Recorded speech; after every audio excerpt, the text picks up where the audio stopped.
Hello friends, welcome to Vino smart home tips.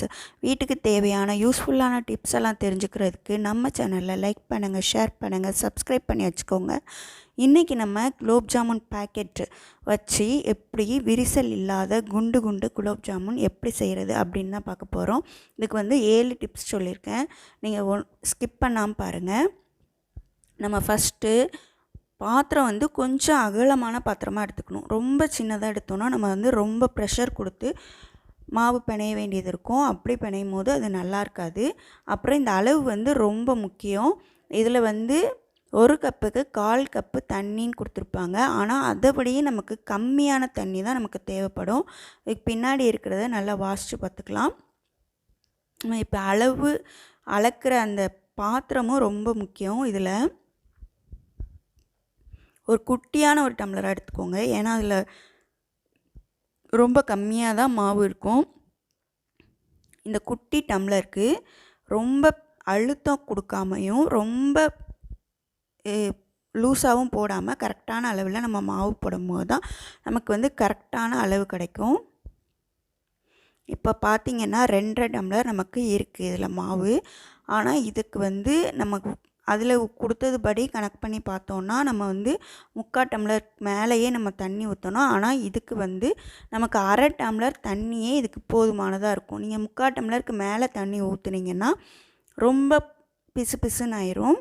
இந்த 1/2 tumbler தண்ணியிலே நம்ம சாஃப்டாக பிணையணும். ரொம்ப ப்ரெஷர் கொடுத்து பிணையக்கூடாது. இப்போ லைட்டாக தண்ணி தெளித்து பிணையிற மாதிரி பிணையும் போதுமே இந்த மாதிரி உங்களுக்கு உதுத்து விட்டு பிணையிற மாதிரி எப்படி பிணைஞ்சிங்கன்னா தான் உங்களுக்கு உள்ளே நல்லா சாஃப்டாக பிரியாமல் வரும். இந்த மாதிரி எல்லா மாவையும் நல்லா இந்த மாதிரி ஸ்க்ரம்பிள் பண்ணி பிணைஞ்சிட்டு அதுக்கப்புறமா தான் நம்ம எக்ஸ்ட்ரா இருக்கிற அந்த தண்ணியை ஊற்றணும். ஆனால் இந்த மாதிரி பேக்கெட்ஸ் எல்லாமே நமக்கு ஒரு 1/2 டம்ளர் தண்ணியே போதுமானதாக இருக்குது. இப்போ பாருங்கள், லைட்டாக அது சேர்ந்து வருது. நம்ம அந்த ஊற்றின தண்ணியிலே வருது. பாதி தண்ணி தான் நம்ம இதில் ஊற்றிருக்கோம். 1/2 டம்ளர்லேயுமே பாதி தான் ஊற்றிருக்கேன். இன்னும் கொஞ்சம் ஊற்ற வேண்டியது இருக்கும். அந்த கையில் இருக்கிற அந்த ஈரப்பதம் எல்லாத்தையுமே நம்ம அப்படியே எடுத்து விட்டு அப்படியே சேர்த்து மாவு பிணையணும். நம்ம நிறைய தண்ணி ஊற்றிட்டோன்னா அந்த டேஸ்ட்டே உங்களுக்கு வராது. மாவு உருண்டை செய்கிறதுக்கும் நமக்கு வராது. அப்புறம் நம்ம வேறு மாவு ஏதாவது கலந்து செய்வோம், அது நல்லா இருக்காது.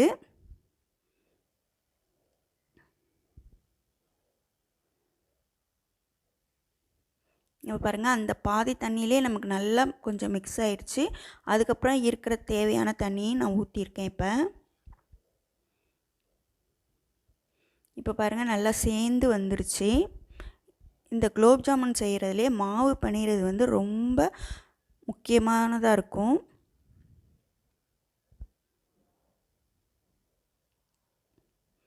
இப்போ ஒரு மாவு விடாமல் எல்லாத்தையும் நம்ம சேர்த்து பிணையிற அளவுக்கு சேர்ந்து வந்துடும். கையிலையும் ஒட்டாமல் இருக்கிற இந்த ஸ்டேஜ் வர்ற வரைக்கும் நம்ம நல்லா சேர்த்து அதை பிணைஞ்சு விடணும். இப்போ நம்ம கொஞ்சம் இந்த மாதிரி ஃபோல்டு பண்ணி நம்ம செஞ்சோன்னா சாஃப்ட்னஸ் நம்ம குலோப் ஜாமுனுக்கு நல்லா கிடைக்கும். அடுத்ததாக ஒரு டிப்ஸ் இருக்குது. அது என்னென்னா, கண்டிப்பாக ஒரு 10 நிமிஷமாவது நம்ம மூடி போடணும். மூடி போட்டு ஊற வைக்கும் போது அது நல்லாயிருக்கும். இந்த மாதிரி மூடி போட்டுட்டு நம்ம அடுப்பில் ஒரு பெரிய கொஞ்சம் அகலமான பாத்திரத்தில் சீனியும் தண்ணியும் ஊற்றிக்கலாம். இந்த தண்ணியுமே அப்படி தான். நீங்கள் கொஞ்சம் கம்மியாகவே ஊற்றினாலே போதும். அதில் கொடுத்துருக்குற அளவோட கம்மியாக ஊற்றி நீங்கள் செஞ்சிங்கனாலே கரெக்டாக இருக்கும். இந்த பக்கத்தில் ஒரு இதில் நம்ம சீனி பாகுக்கு தண்ணி வச்சுட்டு நம்ம இதை உருட்ட ஆரம்பிச்சிடலாம். உருட்டுறதுலையும் இதே போல் நீங்கள் கொஞ்சம் ப்ரெஷர் கொடுத்து உருட்டிட்டு அதுக்கப்புறம் லைட்டாக அதை பால் மாதிரி கொண்டு வரணும். அப்படி கொண்டு வரும்போது தான் நமக்கு விரிசலே இருக்காது. நீங்கள் ப்ரெஷர் கொடுக்காமல் ஃபஸ்ட்டே பால் மாதிரி உருட்டினீங்கன்னா அது விரிசல் வந்துடும். லைட்டாக இருக்கிற விரிசல் நீங்கள் எண்ணெயில் போட்டோன்னே கொஞ்சம் நிறையவே அதில் வந்துடும். அதனால் அந்த மாதிரி பண்ணாதீங்க. கொஞ்சம் ப்ரெஷர் கொடுத்து இதை போல் உருட்டிட்டு உள்ளங்கையில் வச்சு உருட்டிட்டு அதுக்கப்புறமா லைட்டாக ப்ரெஷரை கொஞ்சம் இது பண்ணிவிட்டு உருட்டும் போது உங்களுக்கு பால்ஸ் நல்லா பர்ஃபெக்டாக வரும். இந்த மாதிரி பால்ஸ் நம்ம உருட்டிகிட்டு இருக்கும் போதே நம்ம அடுப்பில் எண்ணெயும் காய வச்சிடலாம். எண்ணெய் வந்து நீங்கள் ரீஃபைண்ட் ஆயில் இல்லைன்னா அந்த மாதிரி லைட்டாக கொஞ்சம் ரீஃபைண்ட் ஆயிலில் லைட்டாக நீங்கள் கொஞ்சம் எண்ணெய் கொஞ்சோண்டு நெய் கொஞ்சோண்டு சேர்க்கும் போது நெய்யோட வாசனையும் உங்களுக்கு நல்லா கிடைக்கும்.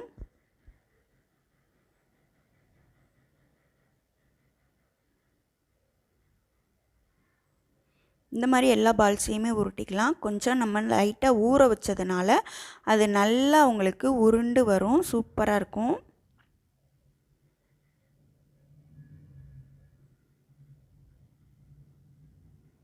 ரொம்ப குட்டி குட்டியாகவும் இல்லாமல் கொஞ்சம் பெருசு பெருசாக நம்ம பால் செய்யும் போது நமக்கு ஒரு 30 பால்ஸ் வரைக்குமே வரும் இதுலேருந்து.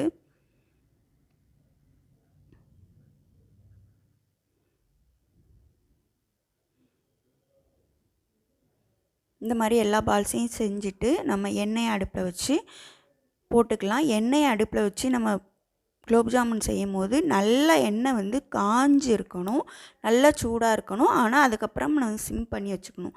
ஏன்னா நம்ம வந்து ரொம்ப சூடாக இருக்கும் போது போட்டால் தான் அது வந்து டக்கு டக்குன்னு மேலே வரும். ஈவனாக எல்லா இடத்துலையும் ஒரே கலர் கிடைக்கும். இது போல் லைட்டாக கிண்டி விட்டுருங்க. அப்போ வந்து நீங்கள் சிம்மில் வச்சுக்கோங்க. அப்போ தான் உள்ளே இருக்கிற அந்த மாவு வந்து வேகும்.